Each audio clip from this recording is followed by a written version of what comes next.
Alright, so Yoshinori Kitase, the man behind Final Fantasy, the man who is now technically a brand manager for the franchise, sat down with VG247 to talk about all things Final Fantasy VII. Now, we're not going to go over the entire article, but there are a few tidbits here that I thought was really interesting. So we're going to pick those things out and talk about them. And then there are some questions towards the end about changes being made to not only Remake, but Rebirth in the third part of the trilogy, which is not technically anything new, but there's some things there to elaborate on. So starting off first, VG247 asks about Final Fantasy VII initially starting life as a 2D project. Kitase does say that they did plan to do Final Fantasy VII in a 2D style, and they even had mock-ups and concept art in 2D that featured Locke from Final Fantasy VI. However, that idea was cancelled almost immediately after Final Fantasy VI came out. And he said the reason for that is a number of the staff on Final Fantasy VI who would have moved on to Final Fantasy VII wanted to join the team making Chrono Trigger. And it wasn't until after Chrono Trigger that they went back to Final Fantasy VII and began working on that all over again. Now, the interesting thing here is that there was a concept thrown around before the cancellation of the 2D Final Fantasy VII that I found very interesting, and that was a character concept who would then go on to become an enemy in Final Fantasy VIII, and that was the sorceress Edea. So Edea started life in Final Fantasy VII as a concept that was scrapped. I love Final Fantasy VIII, so learning about that little tidbit was really cool. So those two games, in a way, are connected with one another. They do go on to talk about that infamous Final Fantasy VI tech demo that we saw for the N64, featuring the Final Fantasy VI characters, and the reason why they ended up going away from that was purely because of hardware limitations. There was so much more that they wanted to do with Final Fantasy VII that, unfortunately, the cartridge-based technology just would not allow them to do. And the idea of moving over to CD media was just a little too tempting for them. And on top of that, they wanted to be able to create their own unique 3D style and not kind of go with that traditional Nintendo blocky 3D look, which they do kind of keep the little chibi look in the released Final Fantasy VII, but it was important to them to kind of create their own image. They also go on to ask Kitase about the different looks in Final Fantasy VII. So obviously when you're out in the world, on the world map, or you're in a village or a city, there are a lot more people on screen, and because of that there are memory limitations, which require them to create those little cute,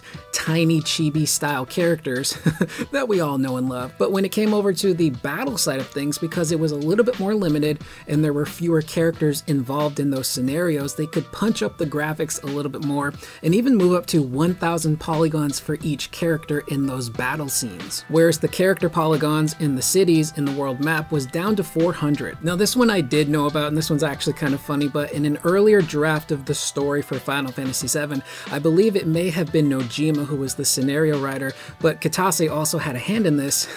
In Disc 3, when you would parachute back into Midgar, all but 3 characters were supposed to die. I think that's something that a lot of us fans are familiar with already. Thankfully, Tetsuya Nomura stopped them and prevented that from happening, because wow, that would have been a travesty, and trying to move forward, you would have no compilation of Final Fantasy after that. But they did ask him, had they gone through with that scenario, what 3 characters would they choose to save? Kitase goes on to say that he would pick Cloud because obviously he's the protagonist of the story, Vincent because he was a character that Kitase came up with, and he was also a really cool blend of like horror vibe that they didn't really have in Final Fantasy at the time, and then of course Yuffie because she was annoying, but you couldn't really hate her. It was hard to hate her with how annoying she may have been at times. They even asked Kitase about that mysterious little glitch in Sector 5 after Aerith dies where you re-enter the church. It looks like Aerith is there tending to the garden, and the closer you get, she ends up fading away, and some people speculated that maybe that was just a glitch.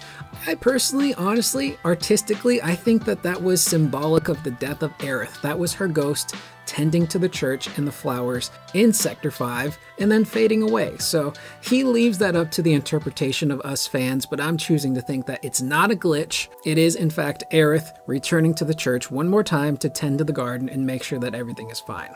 which I think is very poetic. Now here we move into the territory of retconning certain things and making changes to future games. VG goes on to talk about the compilation of Final Fantasy VII and things like Advent Children, and how initially in Final Fantasy VII Original, it looked like characters like Rufus and Song died, but they would eventually show up again in Advent Children. Also showing that the humans did survive the aftermath of Meteor and Holy, which would then lead into the whole geostigma craze that we saw in Advent Children. Kitase responds by saying, "We approached the Final Fantasy VII Remake project with the aim to make it something that could be enjoyed by both fans of the original game and people who did not know it." He also continues to elaborate about playing games that were one-to-one remakes that he had fun with at first, but eventually he just kind of grew tired of and would stop playing. And that's because he realized that nostalgia can really only take you so far. And because of that personal experience, he wanted to make Final Fantasy VII Remake something different. So the first parts, Part 2 and 3, wouldn't appeal just to the nostalgia bait, but they would include new story elements as well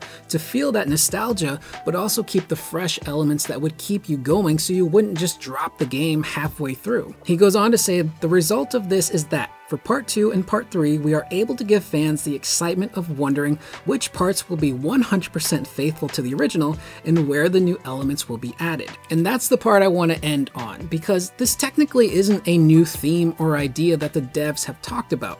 Back when they were promoting Final Fantasy Remake, they talked about not wanting to do a one-to-one remake from the get-go. They wanted to do something different and fresh. And Kitase's comments just put the icing on the cake there, because the whole nostalgia thing, and you can only go so far with nostalgia, but you need those new elements to keep things fresh and to keep people hooked, is very important. And you also have to put yourself in the mindset and the shoes of these developers. You've got these really creative people there who have made a game already, and then some odd years down the line you decide to remake it. The last thing you're gonna want to do is a one-to-one remake without challenging yourself. Why not do some new things here and there? Make things feel fresh and exciting. Make the development something new and fun again.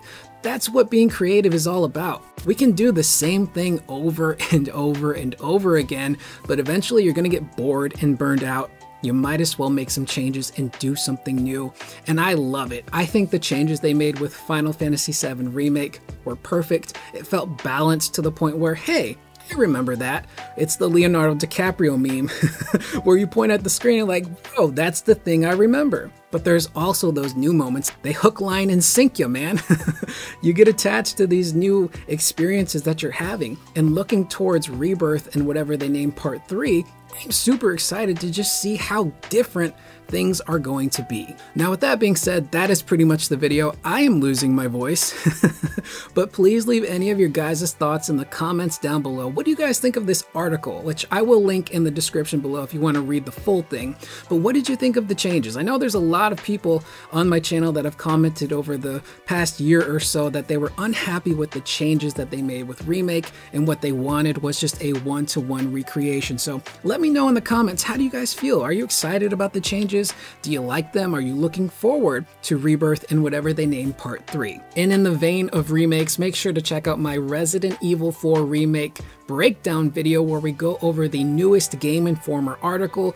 We look at some new screenshots, we look at some gameplay, we break it all down, and it's kind of funny because Resident Evil 4 is a remake, but based on what we read, it's going to be a little bit more faithful than Resident Evil 2 Remake or Resident Evil 3 Remake. So this is going to be something that those people who want that one-to-one experience are gonna love. I am Curious Corduroy.